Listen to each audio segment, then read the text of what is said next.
नमस्कार विद्यार्थी मित्रांनो, स्वागत आहे तुमचं गणित शिकूया या यूट्यूब चॅनलमध्ये। विद्यार्थी मित्रांनो, आपण इयत्ता 8वी गणित यामधील प्रकरण 17 वर्तुळ जीवा व कंस याचा अभ्यास करत आहोत। त्यामध्ये आज आपण वर्तुळ कंस जीवेशी संलग्न असणारे त्यांचा अभ्यास करणार आहोत।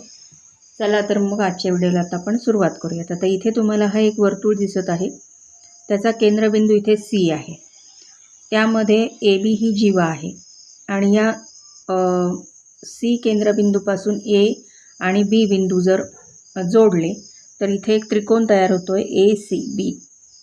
आता ही जी ए सी आणि ह्या सी बी ह्या काय आहेत, या वर्तुळाच्या जीवा आहेत आणि या वर्तुळावरती तुम्हाला हा एक्स आणि हा वाय बिंदू दिसत आहे।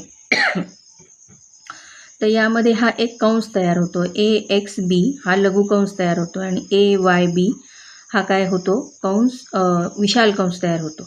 आता इथे कंस तुम्ही ए बी असा पण वाचू शकता, पण इथे दोन कंस तयार होतात, जसं की या जीवेमुळे दोन कंस तयार होतात, एक लघुकंस एक विशाल कंस। तर हा सुद्धा तुम्ही ए बीच आणि हा पण ए बीच।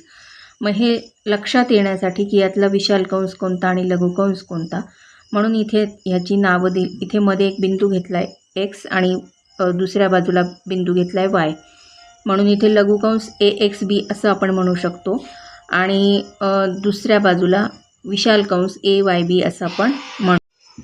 आता एकरूप कंस आपण अभ्यासूयात काय असतात ते। इथे तुम्हाला वर्तुळ दिसतोय, त्याचा केंद्रबिंदू ओ आहे आणि इथे या केंद्रबिंदू ओ मधनं दोन त्रिज्या काढलेल्या आहेत, जसं की ए ओ आणि ओ बी, आणि यांच्यामध्ये हा एक्स बिंदू घेतला आहे, जसं त्यामुळे हा एक कंस तयार झाला आहे ए बी, म्हणजे ए एक्स बी असं त्याचं वाचन करायचं। आणि दुसरा कंस तयार झालेला आहे दुसऱ्या बाजूला डी वाय सी, म्हणजे ह्या केंद्रबिंदूतून वर्तुळाच्या एका बिंदूवरती रेषा काढली, म्हणजे त्रिज्या काढलेली आहे, यावर जोडलेल्या आहेत। तर मग याच्यामध्ये त्यांनी आपल्याला सांगितले की जर एकाच वर्तुळाचे दोन कंसांची मापं जर समान असतील तर ते दोन्ही कंस काय असतात, एकरूप असतात।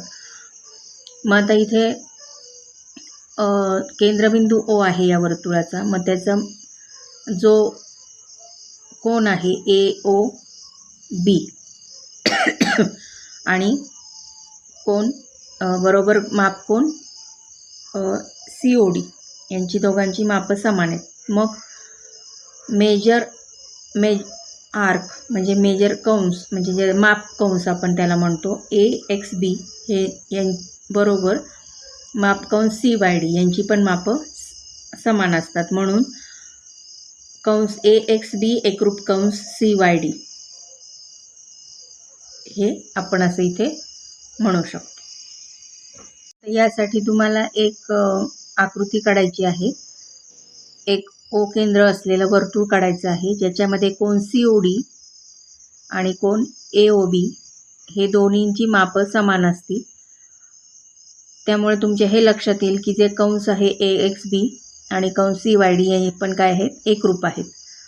आणि त्यांनी काय सांगितले आहेत की ए बी आणि सी डी ह्या काय करा, जीवा काढा आणि यांचे कंपासने तुम्ही मापं घेऊन बघा। तर ह्या ए बी आणि म्हणजे जीवा जी ए बी आहे तिचं माप आणि ह्या सी डी जीवेचं माप हे काय असणार आहे, समान असणार आहे।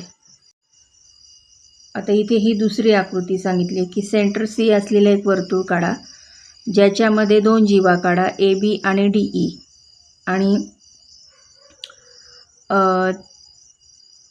तर ही सी ए सी बी सी डी आणि सी ई ह्या काय काढा, जीवा काढा अशा डॉटेड लाईननी, म्हणजे तुटक रेषांनी। आणि याच्यामध्ये तुम्ही हे चेक कराल, तपासून बघा की कोन ए सी बी आणि कोन डी सी ई हे काय आहेत, एकरूप आहेत, हे तुम्ही लक्षात घ्या। त्यामुळे हे जे कंस आहेत ए बी आणि कंस डी ई हे काय आहेत, समान मापाचे आहेत, त्यामुळे आपण त्यांना एकरूप आहेत ते कंस असं म्हणू शकतो। आता यामध्ये हे माझ्या लक्षात आलं, हे मला माहीत आहे की जर जीवा एकरूप असतील तर त्याचे कंस पण एकरूप असतात आणि दोन वर्तुळं म्हणजे एका वर्तुळामध्ये जर दोन जीवा एकरूप असतील तर त्यांचे लघुकंस आणि विशाल कंससुद्धा एकरूप